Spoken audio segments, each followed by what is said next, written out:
नमस्कार दोस्तों, GK study with Rakesh में आपका हार्दिक स्वागत है। हमने दिल्ली सल्तनत स्टार्ट किया था। दिल्ली सल्तनत के प्रारंभिक जो जितने भी शासक हुए हैं उनके नाम मैंने आपको बता दिए थे। आज दिल्ली सल्तनत की विधिवत रूप से शुरुआत करते हैं। सबसे पहला जो शासक है उसका नाम है कुतुबुद्दीन ऐबक। तो हेडिंग में डाल लीजिए कुतुबुद्दीन ऐबक, या यूँ कह सकते हैं कि एक वंश से स्टार्ट करते हैं। उस वंश का नाम है गुलाम वंश। गुलाम वंश के बहुत सारे नाम बताए थे मैंने। गुलाम वंश को कहते हैं दास वंश। इसका टाइमिंग काल भी बताया था मैंने, 1206 से लेकर 1290 तक है। अब गुलाम वंश इसे क्यों कहा जाता है, दास वंश इसे क्यों कहा जाता है, इसे ही कहते हैं इलबारी वंश। इलबारी वंश यानी इसी के अन्य नाम हैं। इसी को आरंभिक तुर्क शासक कहते हैं। आरंभिक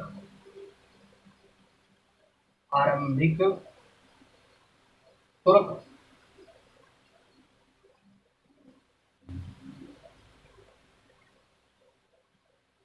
शासकों को शासक वंश के नाम से जाना जाता है। इसी को मामलुक वंश कहते हैं। मामलुक वंश। तो ये इसके बहुत सारे उपनाम हैं। यानी गुलाम वंश, तो गुलाम वंश क्यों कहा जाता है? गुलाम या दास आप एक ही शब्द सिमिलर है। यानी जो भी, जैसे मोहम्मद मोहम्मद गोरी ने फारस या ईरान का जो काजी था, काजी के बेटों ने कुतुबुद्दीन ऐबक को गोरी को बेचा था। अभी हम बताऊंगा कुतुबुद्दीन ऐबक को बेचा था। तो ये इसका क्या हुआ, दास या गुलाम हो गया था। कुतुबुद्दीन ऐबक ने इल्तुतमिश को खरीदा था, लेकिन इल्तुतमिश के बाद में जितने भी शासक बनेंगे वो ना गुलाम थे और ना दास थे। तो इसीलिए कभी यूपीएससी पूछे कि गुलाम या इस वंश को गुलाम या दास वंश नाम देना उचित है, तो कतई उचित नहीं है, क्योंकि इसके प्रारंभिक 2 या 3 ही शासक थे जो गुलाम या दास थे। इसको आरंभिक तुर्क शासन कहते हैं। इसी को मामलुक वंश कहा है। आरंभिक तुर्क शासक तुर्क किसने कहा है, तो ध्यान रखना, एक इतिहासकार हुए अजीज अहमद। यानी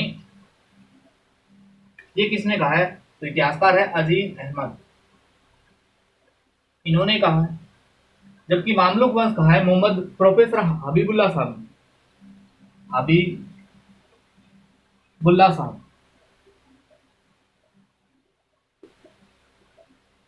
इन्होंने मिस्र के आधार पर, यानी मिस्र के इतिहास के आधार पर, मिस्र के इतिहास के आधार पर, यानी ये मिस्र का इतिहास का अध्ययन कर रहे थे। मिस्र का इतिहास के अध्ययन के अनुसार इन्होंने इस वंश को नाम दे दिया मामलुक वंश। इस मामलुक का तात्पर्य क्या होता है, यानी शाब्दिक अर्थ क्या हो सकता है? तो शाब्दिक अर्थ या तात्पर्य देखें तो इसका शाब्दिक अर्थ होता है कि ऐसा दास या गुलाम, ऐसा दास या गुलाम जिसके माता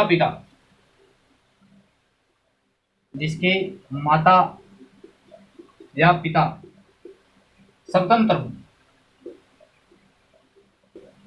तो उसी को मामलुक वंश कहते हैं। यानी मामलुक का तात्पर्य क्या है कि ऐसा दास या गुलाम जिसके माता पिता तो स्वतंत्र हो, लेकिन उसका पुत्र जो हो वह है गुलाम हो। उसको इतिहास में किस नाम से जाना गया, मामलुक वंश। और मामलुक वंश जहाँ का इतिहास की देन है, तो मिस्र के इतिहास की देन। तो इसी गुलाम वंश जिन्हें शासन, यानी इस पर कुल कितने सुल्तान आए, तो 11 सुल्तान आए। लगभग कितने साल चला, तो लगभग 84 साल चला भाई। तो ये थी इसकी प्रारंभिक जानकारी। अब हम इसका स्टार्ट करते हैं। इसका जो प्रारंभिक शासक हुआ है उसका नाम था कुतुबुद्दीन ऐबक। तो हेडिंग में डालेंगे कुतुबुद्दीन ऐबक। और लगातार सवाल पूछे जा रहे हैं, हर परीक्षा में इससे संबंधित सवाल पूछा रहे हैं।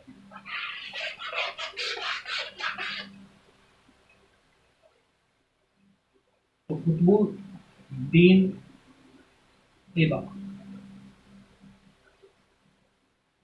टाइमिंग मैंने बता ही दिया आपको, 1206 से लेकर 1206 से लेकर 1210 तक है।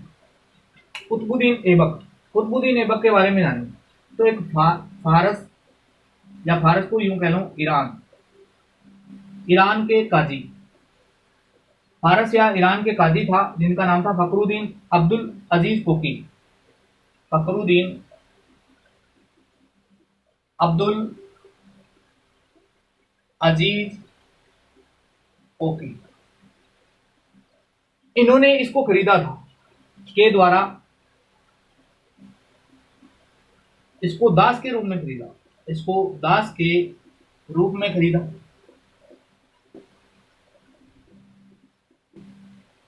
इस फखरुद्दीन अब्दुल अजीज कोकी की एक उपाधि है Abu Hanifa second. Abu Hanifa second, ये इसकी उपाधि है, ये ध्यान रखना। अब फखरुद्दीन अब्दुल अजीज कोकी की होती है मृत्यु।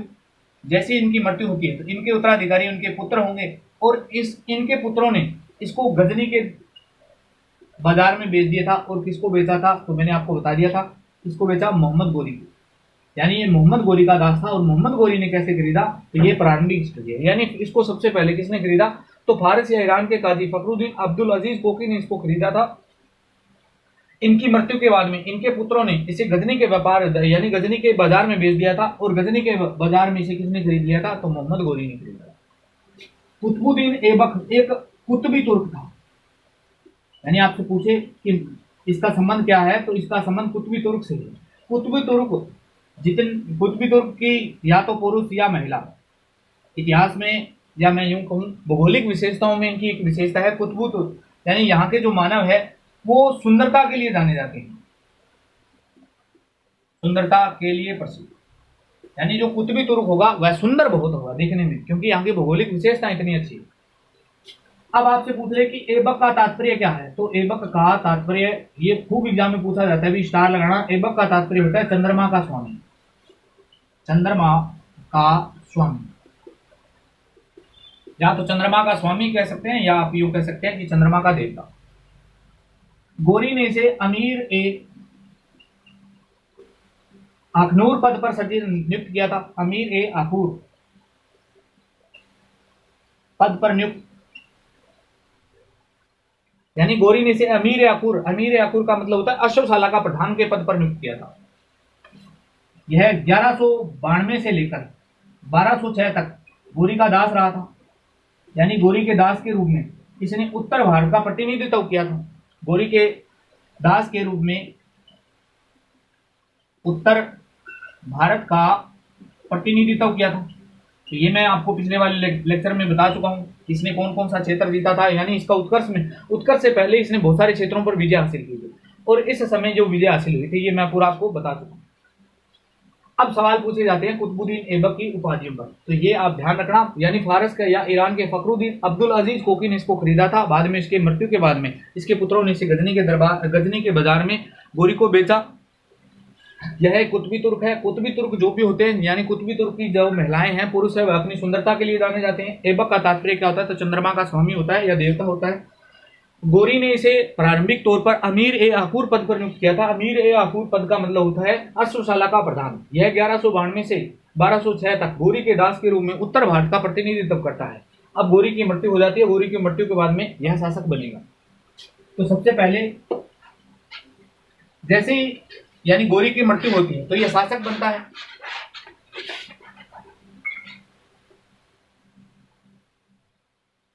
तो इसने सुल्तान की उपाधि नहीं ली। पहली बात को ध्यान रखना, इसने सुल्तान की उपाधि नहीं धारण की, क्योंकि यह एक दास था और दास होने के नाते इसने सुल्तान की उपाधि धारण नहीं करता है। और इसने सिपह सलार, इसने मलिक सिपह सलार जैसी उपाधियां धारण की थी। मलिक व सिपह सलार, मलिक व सिपह सलार जैसी साधारण उपाधियां धारण करता है। जब फिरोज शाह तुगलक शासक बनेगा, मैंने आपको पहले इस्लाम का उदय में बताया था, इस्लाम के उदय में मैंने ये बताया था कि जो कट्टर मुसलमान होते हैं इन्हें आप क्या कहते हैं, तो जिब्बती। और जिब्बती यानी शरीयत के आधार पर कुरान को हूबहू लागू करने वाले दिल्ली सल्तनत में और मुगल काल में सिर्फ और सिर्फ दो ही शासक हुए। दिल्ली सल्तनत में कौन हुआ, FST हुआ है, फिरोज शाह तुगलक, और मुगल काल में औरंगजेब हुआ था। फिरोज शाह तुगलक ने जब खुतबा पढ़वाया था तो खुतबे में कुतुबुद्दीन का खुतबा नहीं पढ़वाया था। क्यों नहीं पढ़वाया, तो क्योंकि इसने सुल्तान की उपाधि धारण नहीं की। तो ये भी ध्यान रखना, एक फैक्ट है, अच्छा एग्जाम में पूछा जाता है। यानी दिल्ली सल्तनत का वह कौन शासक है जिसका फिरोज शाह तुगलक ने खुतबे में नाम नहीं पढ़ाया था, तो किसका नाम नहीं पढ़ाया, कुतुबुद्दीन ऐबक का। इसे दास या गुलाम वंश का संस्थापक कहते हैं। दास या गुलाम वंश का संस्थापक कहते हैं भाई। दिल्ली सल्तनत का संस्थापक कहते हैं इसे। वास्तविक संस्थापक इल्तुतमिश को कहते हैं, लेकिन इसे संस्थापक पूछे तो दिल्ली सल्तनत का संस्थापक इसे कहते हैं। अब इसकी सबसे ज्यादा बार जो पूछा जाने वाला प्रश्न है वो है इसकी उपाधि। इसकी उपाधि है, दो तो मैंने आपको बता दी, मलिक एवं सलार। इसे कहा जाता है लाख बख्श। लाख बख्श क्यों कहा जाता है? तो ये लाखों का दान करता था। इसे कहा जाता है पीर बख्श। पीर बख्श क्यों कहा जाता है? तो पीर बख्श इसलिए कहा जाता है क्योंकि यह हाथियों का दान करता है। इसे हातिम सेकंड कहा गया।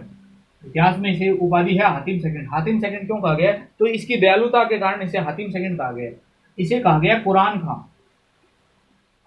यानी इसको कुरान कंठस्थ याद थी और कुरान का सुरीला पाठ करता था, इसलिए इसको उपाधि दी गई है कुरान खां। तो ये वेरी वेरी इंपॉर्टेंट है दोस्तों। सीधा प्रश्न पूछा जाता है कि लाख बख्श किसकी उपाधि है, पीर बख्श किसकी उपाधि है, हातिम सेकंड किसकी है और कुरान खां किसकी। इसके बाद में इसका कुतुबुद्दीन ऐबक का उद्देश्य कतई नहीं था साम्राज्य विस्तार करना। कुतुबुद्दीन ऐबक यही चाहता था, यानी इसने लाहौर को केंद्र बनाकर, ये लिख सकते हैं, लाहौर को केंद्र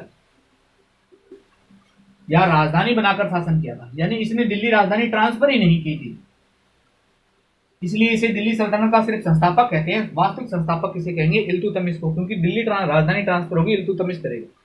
इसने लाहौर को केंद्र बनाकर या राजधानी बनाकर राज्य चलाया था, और यह एक ऐसा शासक हुआ जिसको जितना मिला था उसी में संतुष्ट होता है। यानी इसने कतई नहीं चाहा कि यह अपना साम्राज्य विस्तार करे।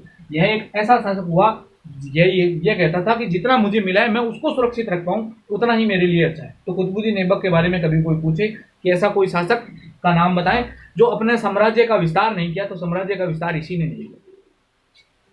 नेक्स्ट बढ़ते हैं अभी इसकी वैवाहिक नीति, यानी इसको जिससे डरता उसके साथ में यह वैवाहिक नीति अपनाता है। वैवाहिक नीति, वैवाहिक नीति में एक तो अपनी बहन की शादी करेगा, एक ये अपने स्वयं की शादी करेगा और एक अपनी पुत्री की शादी करेगा। अब किससे किससे करता है? तो इसने अपनी बहन की शादी की थी नासिरुद्दीन कुबाचा से।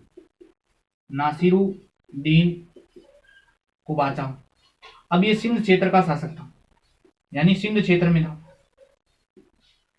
और स्वयं की शादी होती है ताजुद्दीन यल्दौज की पुत्री से।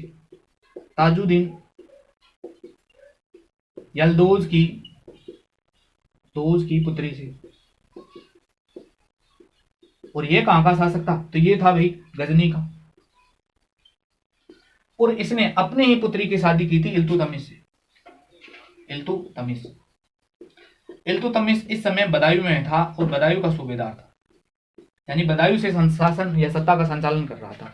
तो ये इसकी वैवाहिक नीति है, यानी जो बड़ी शक्तियां थी इसने बड़ी शक्तियों के साथ में वैवाहिक समझौते ऐसे किए ताकि इस पर कोई अटैक न करे। इसकी यानी कुतुबुद्दीन ऐबक की बहन की शादी किससे करवाता है? तो नासिरुद्दीन कुबाचा से। स्वयं शादी किससे करता है? तो ताजुद्दीन यल्दौज की पुत्री गजनी से। ताजुद्दीन यल्दौज की पुत्री थी ये। ताजुद्दीन यल्दौज गजनी का शासक था। इसने अपनी पुत्री की शादी इल्तुतमिश से की थी जो बदायूं का सूबेदार था। तो ये इसकी वैवाहिक नीति थी। वैवाहिक नीति से कभी कोई प्रश्न पूछे तो आपका गलत नहीं होना चाहिए। नेक्स्ट, यानी इसने तो दास प्रथा से मुक्ति नहीं पाई, लेकिन 1208 ईस्वी में, सन 1208 एडी में इसे दास प्रथा से मुक्त कर दिया गया था। ईस्वी में गोरी के उत्तराधिकारियों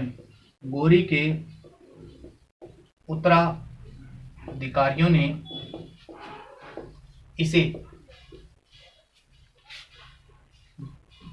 गोरी का उत्तराधिकारी था गयासुद्दीन महमूद।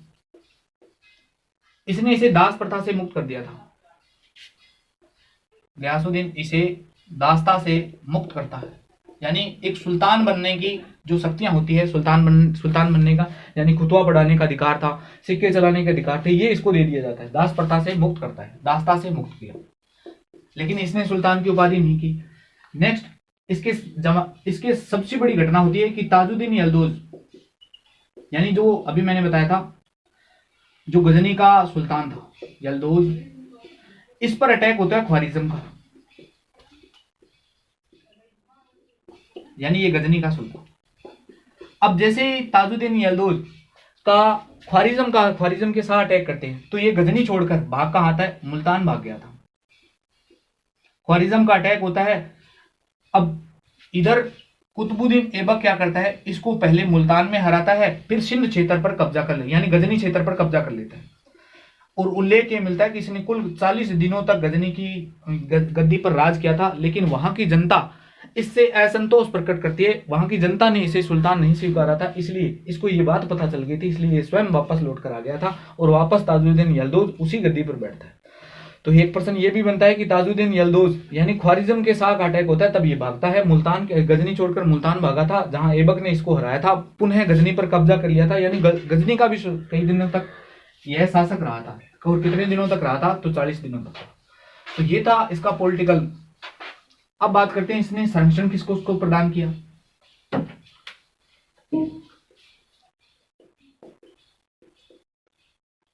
तो इसने संरक्षण दिया था हसन निजामी को, हसन निजामी। और किसको दिया था, फकर ए मुदबिर, फकर ए मुदबिर को संरक्षण दिया। हसन निजामी की रचना है, यानी इसकी एक किताब है ताजुल मासिर। और फकर ए, ये पहली बात तो इसका वजीर था, और इसकी किताब है, इसकी 2 किताबें हुई। इसकी पहली किताब का नाम था आदाब उल सर्ब ए, आदाब उल सर्ब ए स्वाजाद, स्वाजाद। दूसरी इसी की किताब थी आशब ए संजरा, आशब ए संजरा। तो इसने अपने दरबार में 2 विद्वानों को संरक्षण प्रदान था, या 2 विद्वानों को संरक्षण दिया था।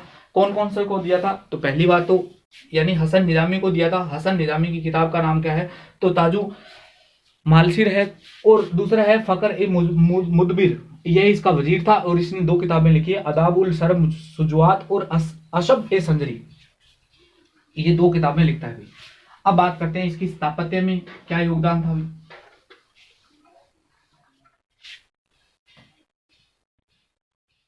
इसका स्थापत्य, अगर सिंगल सवाल पूछा जाता है कुतुबुद्दीन ऐबक पर, तो सबसे ज्यादा स्थापत्य पर प्रश्न पूछा जाता है।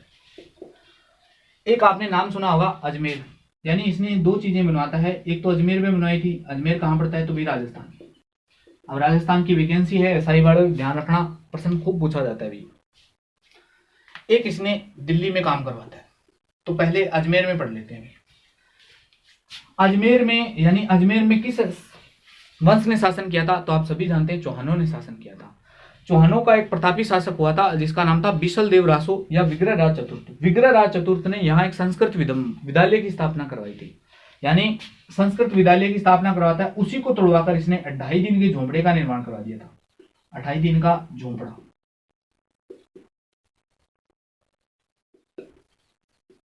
यानी मान लीजिए ये संस्कृत विद्यालय है, इसको ये तोड़वाता है, इसके मूल स्वरूप को, और इसको मस्जिद में ट्रांसलेट कर देता है ये लोग। तो ये 2.5 दिन की मस्जिद है। अब इसको अलग अलग लोगों ने अलग अलग नाम लिए हैं। कोई कहता है 2.5 दिन में बनी थी, वो अलग अलग तर्क है, इस पे आपको कोई ज्यादा फोकस नहीं करना। 2.5 दिन का झोपड़ा का निर्माण करता है। यह मूलतः एक संस्कृत विद्यालय है, मूलतः संस्कृत विद्यालय है। सबसे खास बात, इसी अजमेर में इसी 2.5 दिन के झोंपड़े पर जो संस्कृत महाविद्यालय था ना पहले, इस पर एक नाटक लिखा गया था, हरिकेली। खूब एग्जाम में पूछा जाता है हरिकेली नाटक का रचयिता कौन है, तो हरिकेली नाटक लिखा था विग्रह राज चतुर्थ ने। जो हरिकेली नाटक की कुछ पंक्तियां यहाँ लिखी हुई है, कुछ पंक्तियां इंग्लैंड में ब्रिस्टल में है, राजा राम मोहन राय के स्मारक पर लिखी हुई। अब बात करते हैं दिल्ली में। तो दिल्ली में इसने क्या बनवाया था, तो दिल्ली में इसने 2 स्थापत्य कला का निर्माण करवाया था। पहले तो इसने कुतुबिन यानी एक कुतुब मीनार बनाता है, कुतुब मीनार की शुरुआत की थी। हालांकि पूर्ण तो 3-4 शासक करेंगे, वो जब हम इसका स्थापत्य पढ़ेंगे पूरा दिल्ली सल्तनत का, तब डिटेल में बताऊंगा। एक मीनार है कुतुब मीनार। कुतुब मीनार किसकी याद में बनी है, तो कुतुब एक सूफी संत हुए कुतुब दिन बिन बख्तियार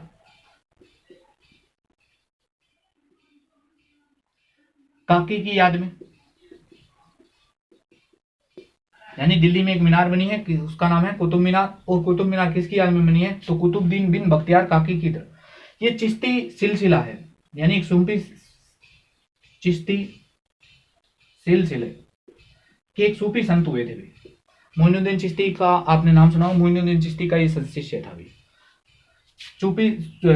चिश्ती सिलसिले के सूफी संत। और दूसरा इसने निर्माण कराया था कुव्वत उल इस्लाम मस्जिद। कुव्वत उल इस्लाम ये एक मस्जिद है। स्टार लगाकर लिखना, इस पर आजकल प्रश्न कम पूछे जाते हैं। सबसे ज्यादा बार प्रश्न पूछा जाने वाला, इस्लामी पद्धति पर निर्मित भारत की प्रथम मस्जिद है ये। इस्लामी पद्धति पर निर्मित भारत की प्रथम मस्जिद, प्रथम मस्जिद। यानी आपसे पूछे कि भारत में बनी प्रथम मस्जिद कौन सी है, तो वो तो आपको सभी जानते हैं केरल में है भी, लेकिन इस्लामी पद्धति पर बनी हुई कौन सी है? तो कुव्वत उल इस्लाम ये मस्जिद है। कहाँ बनी हुई है? दिल्ली में। ये राय पिथौरा का किला है ना भी, दिल्ली में राय पिथौरा किले के समीप है। राय पिथौरा किले के समीप है।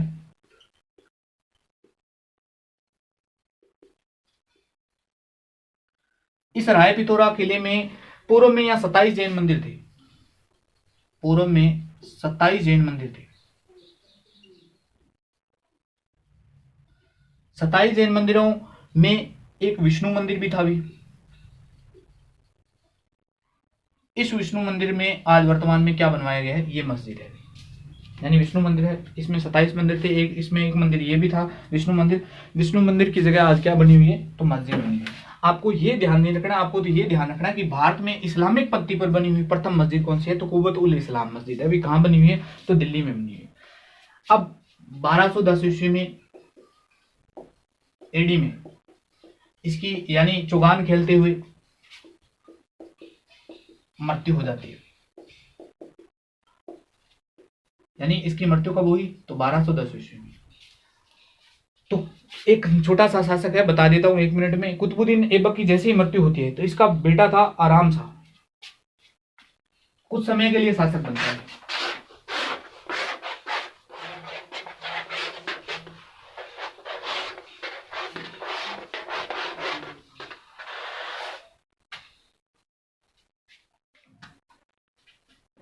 आराम शाह, यानी जैसे ही मृत्यु हुई तो शासक कौन बन गया?